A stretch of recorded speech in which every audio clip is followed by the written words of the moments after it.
It has been nearly 3 weeks since Russia invaded Ukraine. The West has congratulated itself for the sanctions imposed on Moscow, but these countries' leaders are also scratching their heads. What will their actions accomplish, and what exactly is Vladimir Putin's endgame in Ukraine? The US, NATO and the European Union have had one focus in the last few weeks: strangling the Russian economy and arming Ukrainian fighters. But it is unclear how this will stop the war. No one knows what Vladimir Putin is thinking currently, and there is no reason to believe that sanctions will shatter his determination. The US and NATO both don't see a breaking point for Putin. There is no economic toll so severe or battlefield losses so devastating that would convince the Russian president to order his troops to return. In all of this, US President Joe Biden says that Ukraine will never be a victory for Putin. But the point is, Ukraine might not be a complete defeat for Putin either. Sanctions and military aid may help slow down Russian advance, but these sanctions and actions are unlikely to end the fighting. The Kremlin says that it may still opt to take control of large cities as Russian troops circle major urban hubs in Ukraine. The Defense Ministry says it did not rule out putting large cities under its full control and that exceptions would be made for areas being used as humanitarian corridors. Even the White House seems to agree that a complete occupation is Putin's only goal.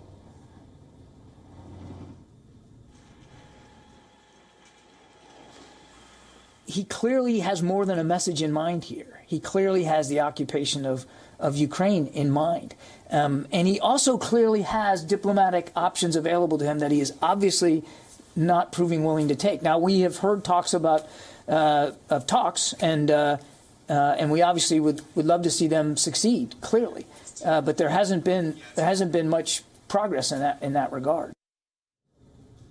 What could deter Putin is his own leadership being in risk. But till now, there is no sign that his grip on power has loosened. There is also frightening uncertainty about what a cornered Putin may do, especially to respond to a genuine threat to his power if it arises. As for Ukraine, no one is counting on an outright military victory. Ukrainian forces have put up a remarkable defense for now, but they are badly outgunned and would be hard-pressed to push back for longer. Against this backdrop, a diplomatic solution appears unlikely. Russia has only hardened its demands since the invasion began last month. Any attempts at diplomacy have so far proven fruitless. For many, the fall of Kyiv is a matter of when rather than if. But what exactly will Putin do with a nation the size of Ukraine? This remains somewhat of a mystery up until this point. But for now, there are a few options he has in front of him. Let's tell you about them. One, to install a puppet regime. Placing a Russia-friendly government in Kyiv is Russia's main objective. But this won't be easy. Ukrainians are likely to not bow down to any such government, and Zelensky could even form a government in exile. So option two is splitting up the country, a split perhaps along the Dnipro River, which remains quite a large possibility. This would include the rebel-held areas of Donetsk and Luhansk and also Crimea. But splitting the country would need resources and forces to enforce it in the long term. Let's now tell you about the third option, which is a neutral status for Ukraine, a guarantee that Ukraine will not join NATO or the European Union. A NATO membership for Ukraine was a red line for Putin, so this guarantee may help avert any further conflict. But even with the uncertainty that looms large currently, there is one thing that officials are sure of. An angry Putin will pour more troops and firepower into Ukraine, which means that the bloodshed will get far worse. Before there are any signs of normalcy, the US says it may soon dawn on Putin that he will not be able to occupy Ukraine or impose a Russia-friendly regime without facing years of fierce opposition. So this could mean an ugly next few weeks where Russia doubles down on the country.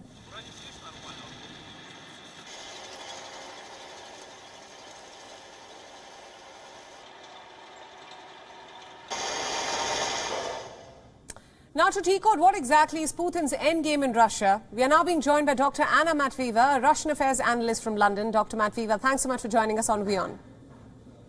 Thank you.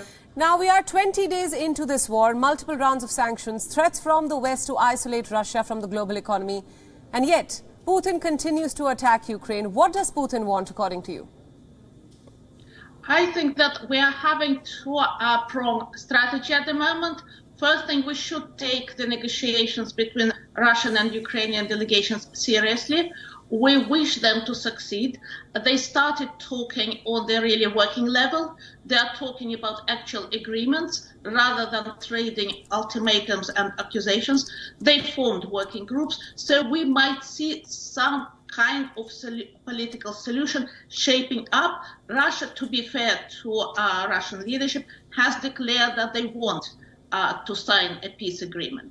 So if there will be something progress, which looks like progress there, I think that's where we might be heading in the next few weeks. But at the same time, Russian leadership will put pressure on Ukraine militarily. They're halting now major offensives on Kiev, on Kharkiv.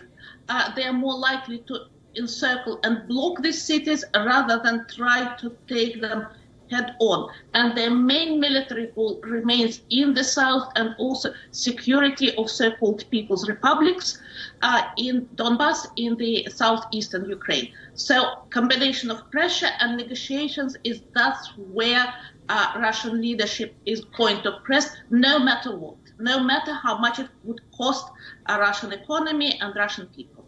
Right, I understand your viewpoint, but Dr. Matvieva, does the Russian president at this point fear the consequences of his actions? The EU has announced its strictest sanctions yet, targeting in fact Russian oligarchs. The world is condemning Russia.